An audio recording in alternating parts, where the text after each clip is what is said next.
I like the let the Joshua tell us briefly your family background and how your parents raised you differently from other parents because they are very committed Christians. So yeah, relax and tell everything about it. Yeah, so I think so. I grew up like my entire life with my parents, both being very committed Christians. So I attended basically like every Friday youth group, Sunday service that you could go to, and at first they went, so I just kind of tagged along, right? And I think one of the biggest things they taught me was how to like live as a Christian, not just like by following like every single rule or law, right? But it was kind of about like where and like how your hearts like are oriented. So they taught me like that basically like not to like blindly follow, not also like in my faith, yes, but also like in just like your day-to-day things. When people like tell you stuff, when you make decisions, like you have to think about it like critically, and you have to accept the consequence of what you do. And yeah, so also I think growing up in a Christian family, my parents, they always like did everything to point me back towards Christ, right, and back towards God. So they would ask me a lot of times, like they would ask me questions about my faith, and they would ask me why, like, and they just keep on going, and like I had to like think about it like very, very critically to see if my faith was my own. And this was definitely a big help for me in my faith and also in school, because it taught me to think very critically, and I had to be responsible for my own decisions. And yeah, I think that's a good background. So how does that affect your daily life in the school? They show you're a Christian different from other people? Do they feel that you didn't fit in very well, or how do you blend it into the environment very nicely? I think I just kind of, I think people know that I'm a Christian, but I think most people are, they're comfortable around me, even like because I'm a Christian, right? There's no like bad like blood, right? And I think the way I live it out, obviously, you walk your life with like your priority, right? Running the race for God. But I think the way I like to think about it at school, especially, I just kind of like treat everyone like, how I want to be treated, treat everyone like how Christ treated me. And I think when you do that, it creates a lot of good relationships with people who are not just Christian. There's a lot of people who have never heard of God or don't believe, and then they become interested, And also, I think it gives you a lot of peace. I think growing up Christian in school, so you can have more time to like focus because you're not worrying about too many things constantly. That's good. Can you elaborate a little bit more on your last statement? Yeah. So basically, I think growing up Christian, like I knew that no matter what happened, like to me in this world, like good or bad, right? I had one goal, and that goal was, like Paul said, to like kind of run the race toward the finish line, right? Toward God and toward like the life He intended for us. And basically, when I don't get the right score on a test, or I stumble, right, in school, stumble in life, I have peace because I know that, I have my hope in something, right? And that would just give me, especially when it came to study, right? Like I wouldn't constantly be stressed out from, I gotta get like this score. If I don't get it, like it's the end of the world, because I knew it wasn't the end of the world.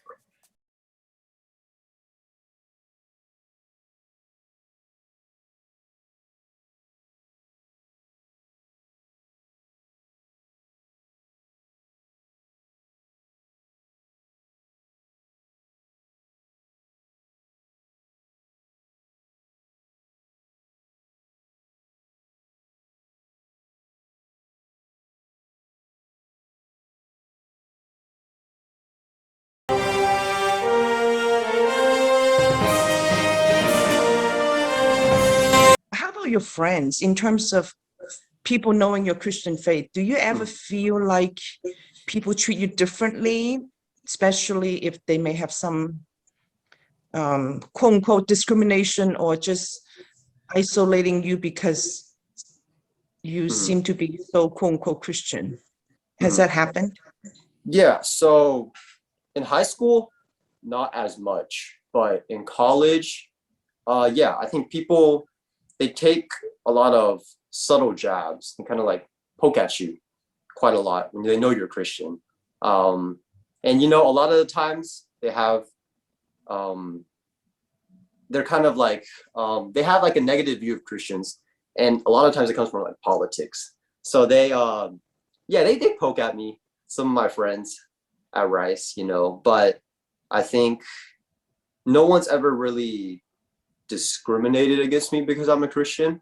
So I can't really speak onto that, but definitely have people, you know, like say things that are kind of like offensive towards our faith a little, and they kind of see how I react.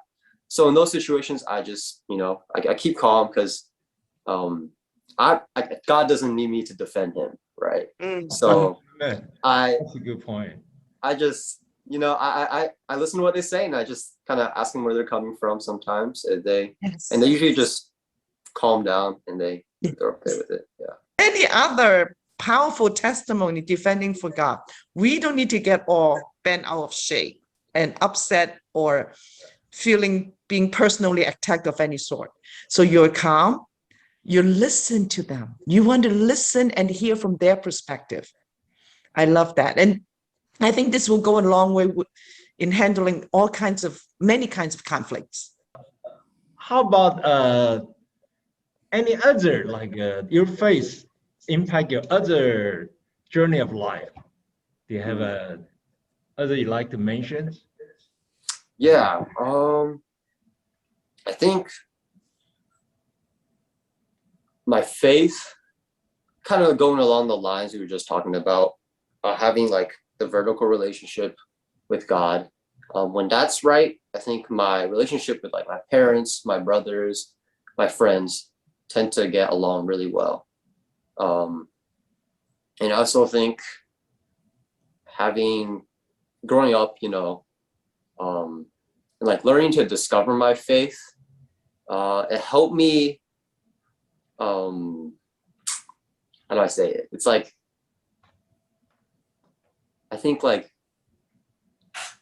all like I guess a lot of like my struggles, because, you know, we live in a fallen world, my temptation struggles, when I try to fight it on my own, it never worked out, and I would just like burn myself out. So having my faith, like stumbling blocks, right? You know, falling into sin, it also gave me a lot of peace when it came to that, because I knew someone already paid for every time I fell. And more importantly, I think having God always like at my side, when I would fall, he would pick me up over and over. And it made my failures a lot lighter to bear.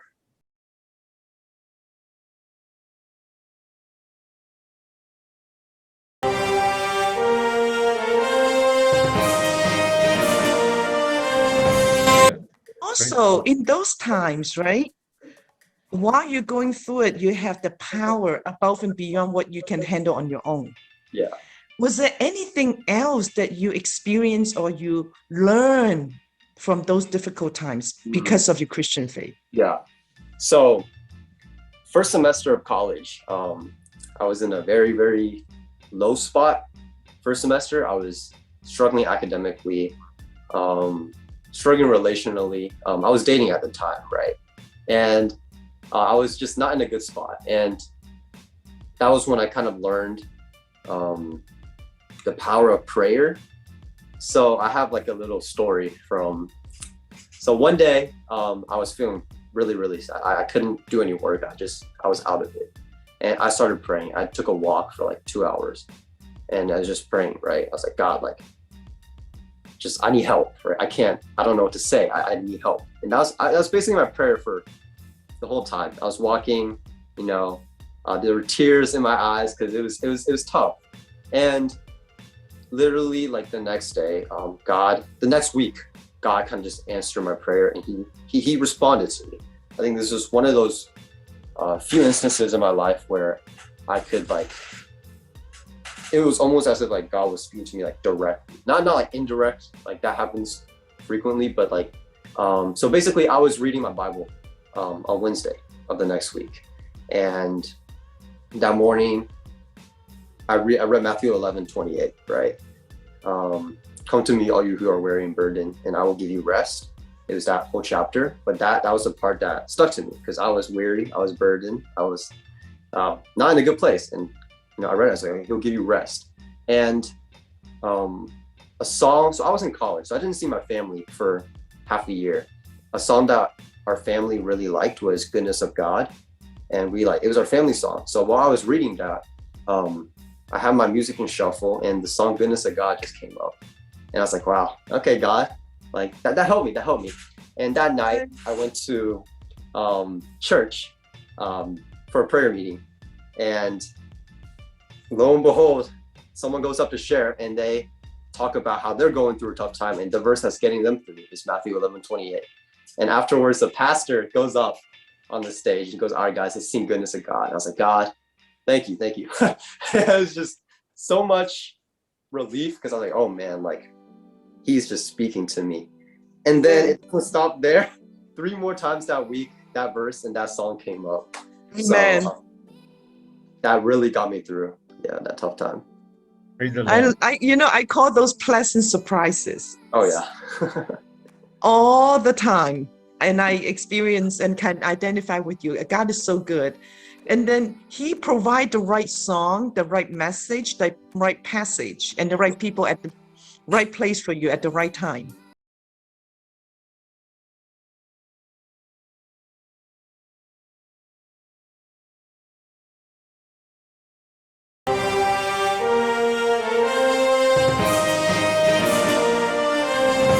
So I learned, right? That was the first time I prayed 2 hours straight. Never done it before. It was after that experience, I had very more similar experiences to that. And the result was always from prayer, right? Coming to God with your heart in the right place and just, really giving up 100% to him. So for me, I really just learned that I can really, really trust anything to God. And all I have to do is just talk to him, pray to him, ask him, right? And he'll deliver by his will. Wow. And I call that trust and obey.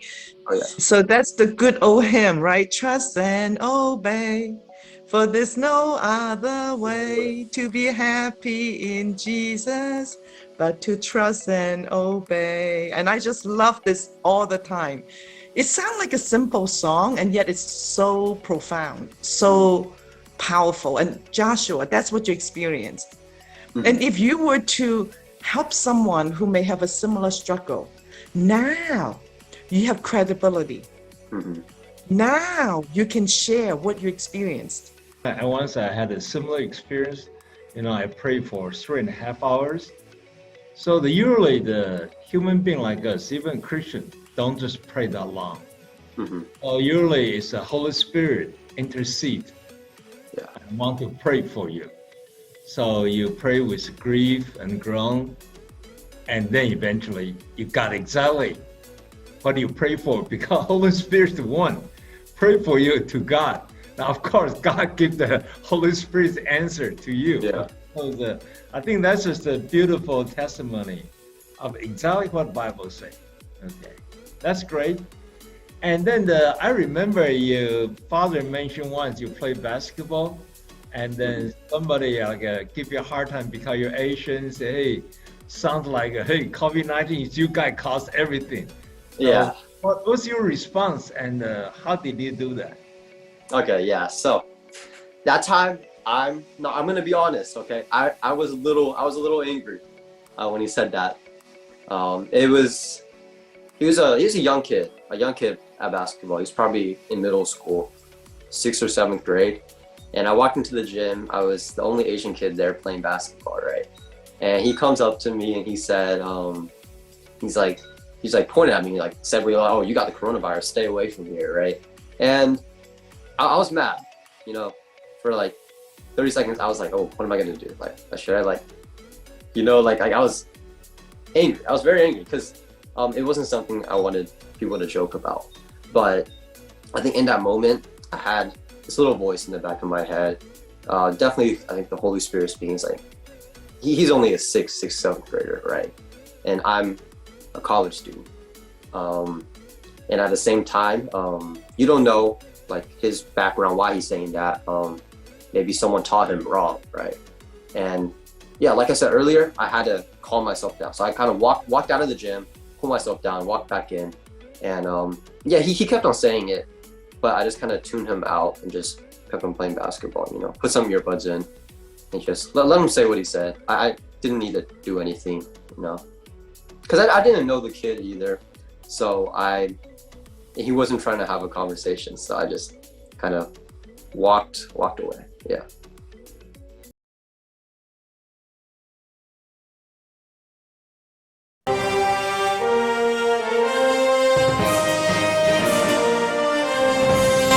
So how often do you have a conflict with your parent?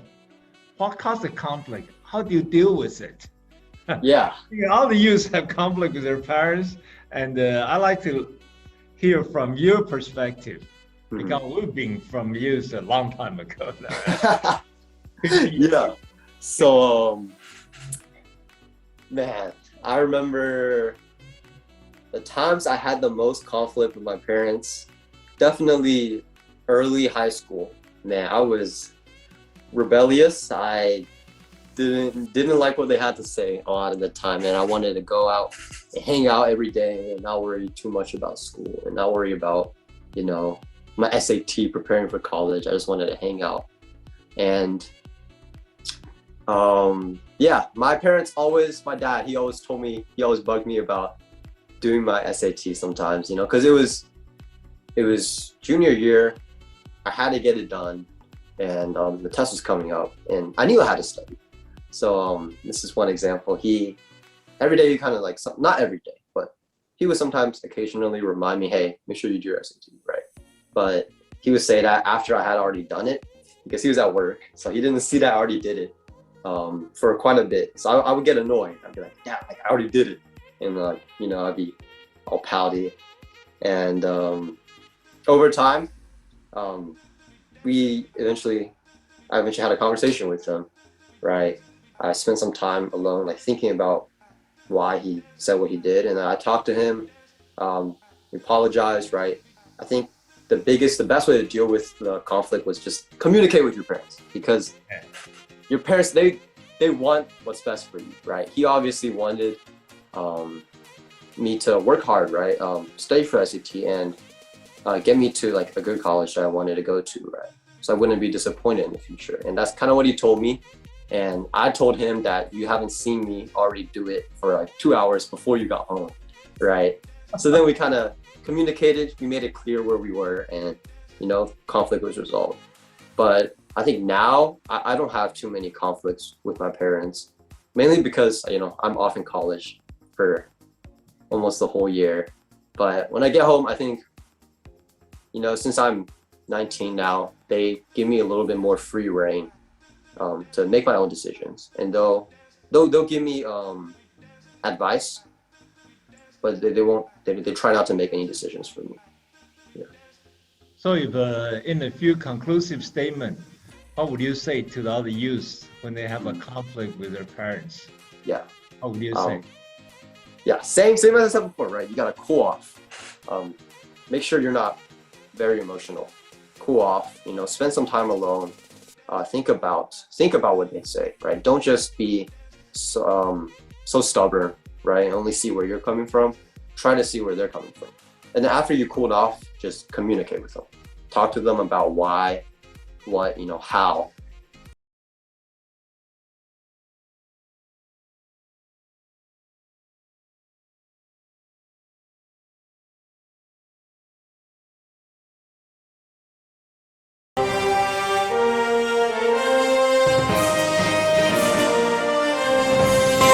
How often do you have a conflict with your peers? And how do you deal with it? Like classmates, no, friends? Yeah. Um, to be honest, I don't remember many conflicts with my peers. Usually, I think when it comes to friends, I'm a lot more thick-skinned than with my parents. And yeah, let me think. There was one conflict. Our family was gone on vacation, and our friend group had a sort of almost like a mini split, because some people weren't invited and some people got their feelings hurt, right?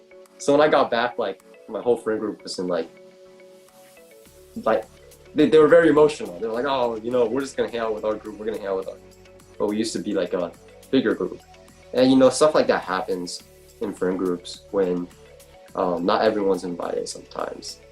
And I remember, yeah, it took time. It definitely took time, because like they were so close, and some of them got like their feelings hurt pretty bad. So it took time. It took like about a month for people to even like start talking again.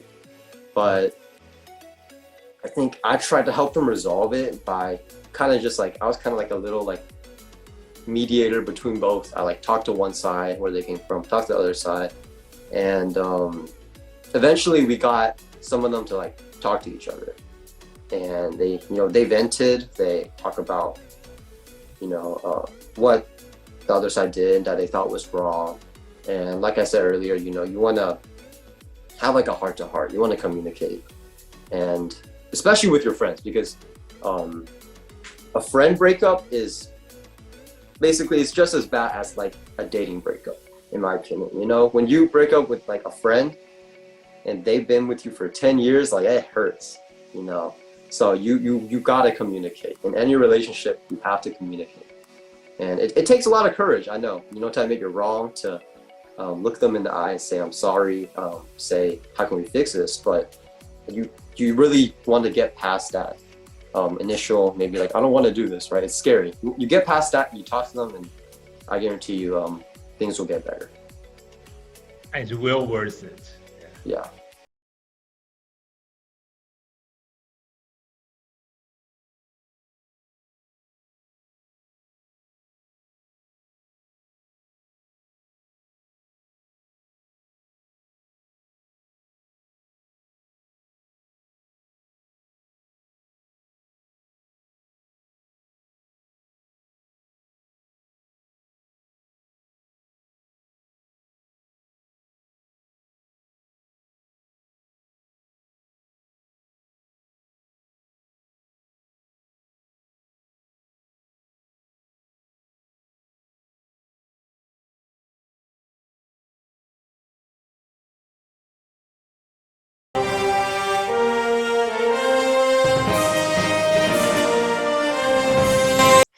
I like to learn how you handle those quote unquote broken times.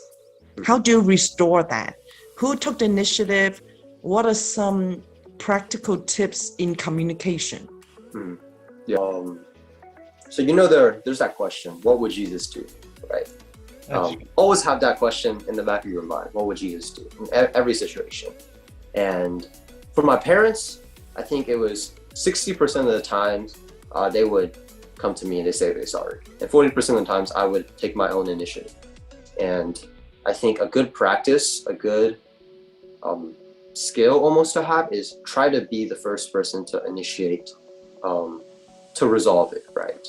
Because if both people think the other person's gonna do it, it's probably not gonna happen. So muster up the courage, right? And when you talk to them, don't just, go in and right away be like, oh, I think you're wrong, and like all this, right? You wanna ask them questions. I think that's a very good way to see why they did what they did. So if, for example, if my friend, if I didn't invite him to something, right, and he got his feelings hurt, and I knew about it, I won't go to him. I'll be like, okay, so like, first I probably ask, what did I do wrong from your perspective? Because what you think they did, what you think that they think you did wrong might not be what they actually think, right? So you want to figure out what they didn't like. And then from there, you start asking questions about, just the more in detail, try to figure out where they're coming from. I think the biggest thing, ask questions, ask what would Jesus do? Those two big things. I love that, Joshua. And I always say, even though if you may have just 10% wrong, and you're so right at your young age, you're already so mature and wise. We take the initiative to take on your portion of the responsibility to apologize and then to ask questions, right? Not to accuse and assume that you're right or they're wrong, but you ask clarifying question. Yeah. And I think one more thing that just popped in my head. I think when you mend a relationship, you have to remember that you forgiving them has nothing to do with what they do in return, right? I heard from, I think we had like a retreat in college, and the pastor was talking about how forgiveness it's not between what they did and what they can do for you to forgive them. Like forgiving this person is between you and God, right? You come to God with your emotions, all your anger, right? And you say, God, I want to forgive them. They don't have to do anything. So don't ever say, I'll forgive them if, right? Just forgive. Yeah. That's very good. Actually, forgiving someone, it's much more of a blessing to yourself than to them. They don't feel anything. It's to you that you now no longer hold a grudge. And it's between you and God to set yourself free from being burdened with unforgiveness. And you're so right. Forgiving, it's a one-sided decision. It's you, yourself, own decision. Different from reconciliation. Reconciliation takes both sides. But forgiveness is really the greatest blessing and choice for you, yourself to make.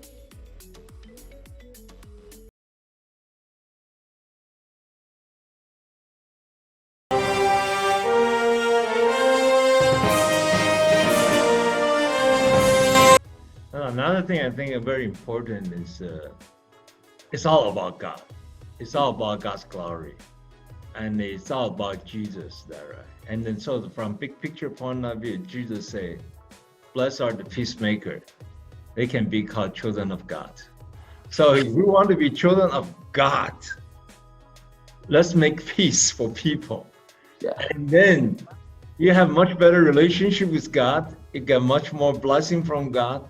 And people get blessed from your courage and your cool and your peaceful mind. I think that's a big deal. So I think everybody, all the Christians need to be a peacemaker. That's very important. So then during this peacemaking process, how important is the sense of humor? Oh, good question. Depends on the person. It definitely depends on the person. I have some friends. I'm a very humorous person, so I joke a lot. But I know some friends, when I resolve things, I have to be completely serious, or else they'll think I'm not taking them serious. But other people, they're a little bit more open to my humor. That's good. Joshua, I got a question. Yeah. Yeah. Actually, two parts. And then first of all, we were talking about anger and then forgiveness, and also that your relationship with your parents. What would you say, or how would you give advice to other people that young people or kids that got so angry and said to their parents, I hate you, and what, you ever have that situation, or how would you tell your friends if they say those kind of things? What would they do? Oh, yeah. Yeah. So, your words, it's like a sword, your words can be very hurtful. So I'd say, if you ever say something along those lines, like, I hate you, to that person, you have to apologize and make it clear that you're apologizing for that phrase or for what you said, because I think I've had experiences where I think I've said that to my parents a couple times, and you know, you're their parents, they're your parents, and they love you so much. So hearing that from your child, I can't imagine how, you know, heartbroken you might be, even if you don't mean it, just like saying it to someone, because your words, you know, they hurt.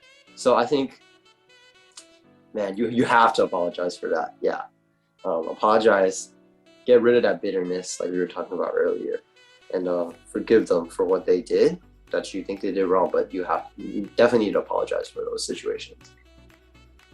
That's very good. Okay. Yeah.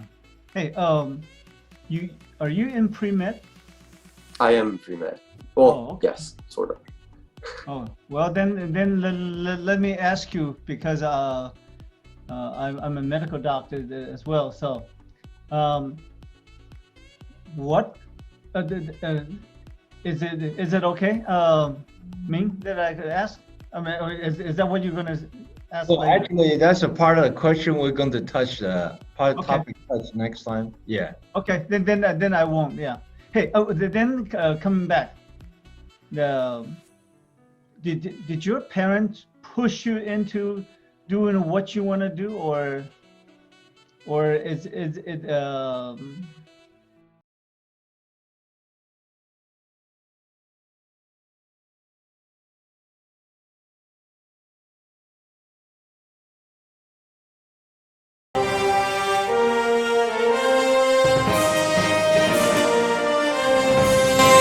I know a lot of young people that well, because the relationship is not good, and then they feel that the parents push them into doing whatever.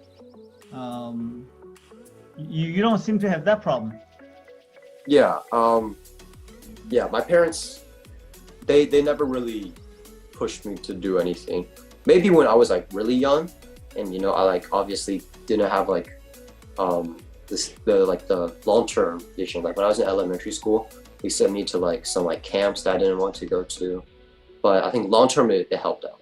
But when I was in middle school and high school, almost every decision was kind of my own, unless, you know, I wanted to go hang out with friends at like 12 a.m. in the morning.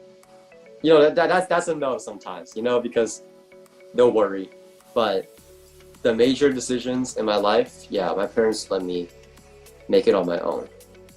Yeah. A lot of young people are so kind of addicted to computer games. How are you? How did you develop immunity, or you some that has that been a problem for you or your parents, and then become a nagging point or anything? Yeah. So I got my first phone when I was in 6th grade, and that was basically the first time I before that I only had tablets and I didn't play much games on it. So I had a phone, and I would always get caught in class in middle school playing on my phone while the teacher was talking or something. And in middle school, I actually never told my parents I got caught. So I only told them that later. So they didn't know about that. And then we got an Xbox to play video games on when I was in about 7th or 8th grade. And you know, first got it, I wanted to play like hours, like 3 hours a day, right? And my parents would give me a time limit. They said you have to set a time for yourself, 1 hour, and after 1 hour, you need to stop, right? And I trust you to do it. And 90% of the time, I went over that hour. I didn't tell my parents. I say, oh, I didn't start the timer until 30 minutes ago, and I played like 1 hour and a half. And yeah, so like they trusted me to do it. A lot of times I didn't, so I had to face my consequences. When they found out that I played over an hour, I didn't have the Xbox for maybe like a couple of days, a week, if it got really bad, right? And in the moment, I didn't enjoy it because I wanted to play. But over time, I think for me, I never was too big of a fan of video games. So after like a couple of months, like of the initial like excitement of the new Xbox, I kind of stopped playing a lot, and now I don't really play too many games. So I wouldn't say it's like I don't think I have too much to say on that topic because I've never really like been like a big gamer. I see. Thank you. So when you look back at your life, is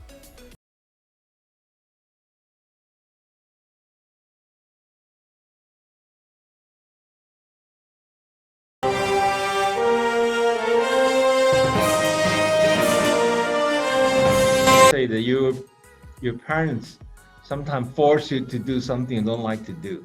Mhm. As a child, you just have to do it because the parent has authority. Yeah.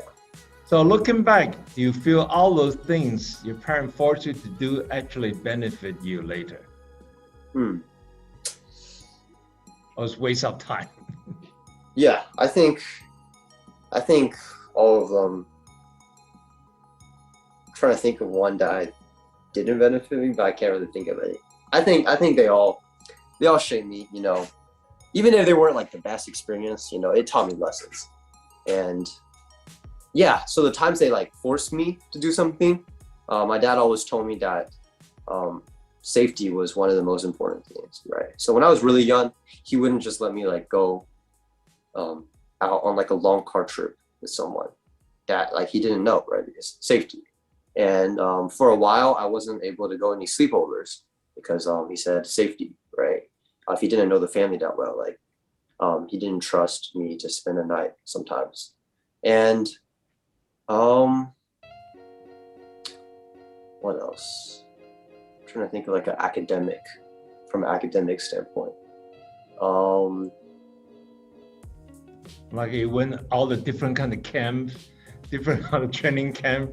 Is that all eventually pretty beneficial? So the biggest thing with those camps was I knew that I didn't know anyone going to those camps, so I really didn't want to go. And I remember I got sent to like a riding camp one time when I was really young, like 6th grade. I didn't learn too much from it, but I made some friends, so that was fun. So even though they sort of forced me to it, like they signed me up and they didn't tell me until like the day of. And I was like, oh, I had to go. I was like, what? I don't want to go, right? But it turned out to be a good experience. And one thing, yes. So I used to swim when I was young, and I didn't want to go to some practices because I hated swimming. But sometimes they're like, Josh, like you have to go, you know, you have to go swim. And I didn't like it, and I never told my parents I didn't like it. So I went until like 5th grade.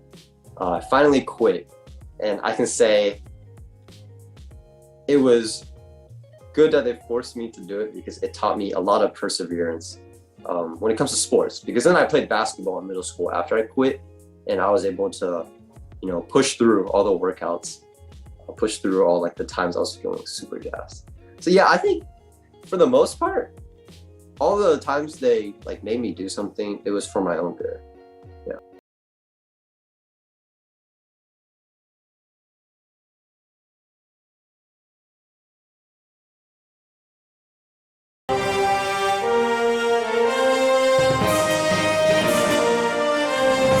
To begin with, how is your relationship with your parents and how was that developed over time? Yeah. My relationship with my parents, I think it really started to grow in high school when they started to let me make my decisions, because I knew that they had so much more life experience than me. So I would come to them sometimes, be like, what should I do, right? And over time, I think I didn't tell them too much my first 2 years of high school.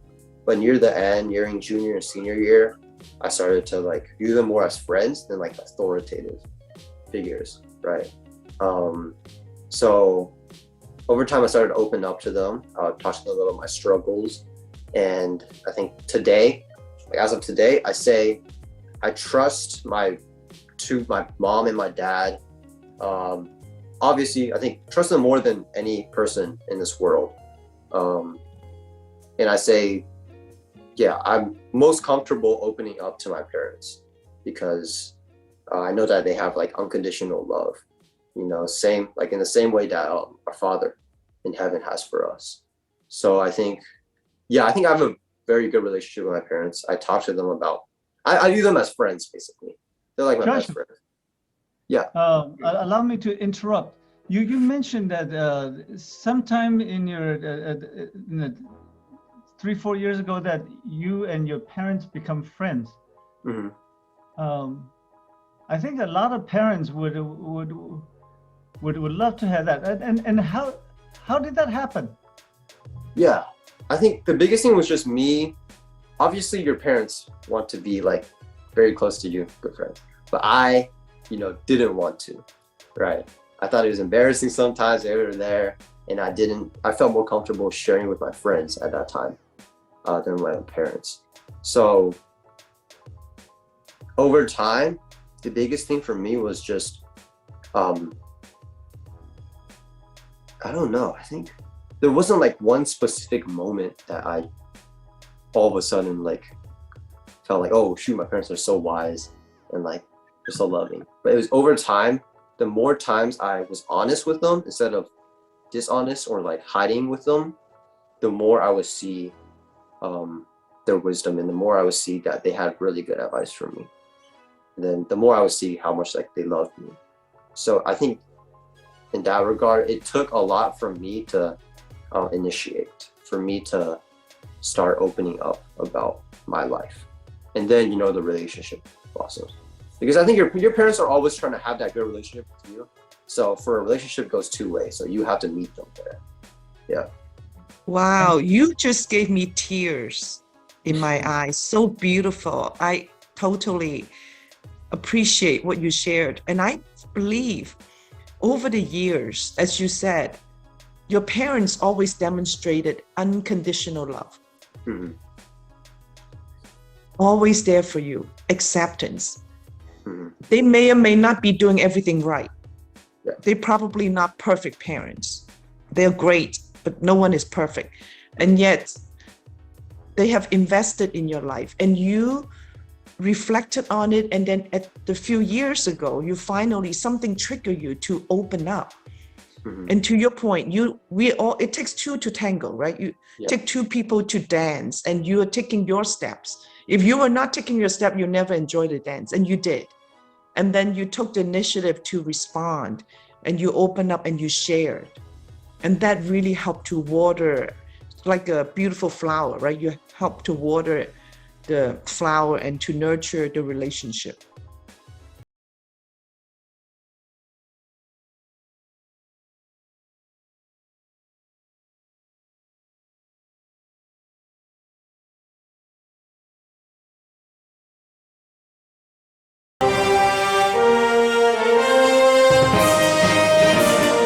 Parents allow you to date in high school? Yeah, that's a good question. So, they didn't say no. They didn't say no in high school. Junior, senior year, when I asked them, I was like, hey, did I like happen to date someone, right? Would you care? And they were like, we do care, but they said, decision is yours. Like, be wise, right? Don't date the wrong girl. And I think the second semester of senior year in high school, I dated someone, right? And Come on, is it Chinese or Koreans? And Chinese, they're Chinese. Okay.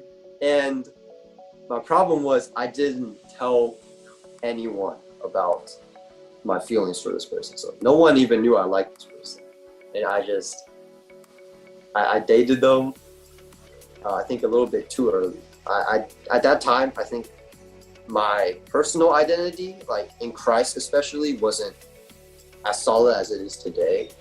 And I didn't know what I was looking for. So I kind of just all of a sudden was like, all right, I'm gonna date this girl. And I didn't tell my parents about it. Even though they said I could date, they told me to choose wisely. So Then you were and your parents were very good friends, but then you didn't tell them, huh? yeah. Yeah, so I didn't tell them about it until after I asked the girl out. And I say, yeah, I kind of wish they almost like told me like don't date in high school, because I think for most people it's not a good time because you're still figuring out your own identity, and that was the biggest issue for me in dating so early. So I say, And you know, it might be different for you guys. If you guys are at that point where you found your identity, especially in Christ, right? You know who you are as a person. Yeah, I think it's okay to date, but don't date just for the sake of dating. That's the thing they told me, right? They told me that when you're dating, you have an end goal in mind. That end goal is marriage. And yeah, I didn't listen to them that one time, and it didn't turn out too well. So yeah. Josh talked to you very honestly, sincerely, and his own experience in Christ. And it's not like smooth ride, it's always a conflict, challenge. But however, understand the big picture. Your parents love you unconditionally, and you love your parent unconditionally. And none of either side is really at the complete big picture of the future, whatever.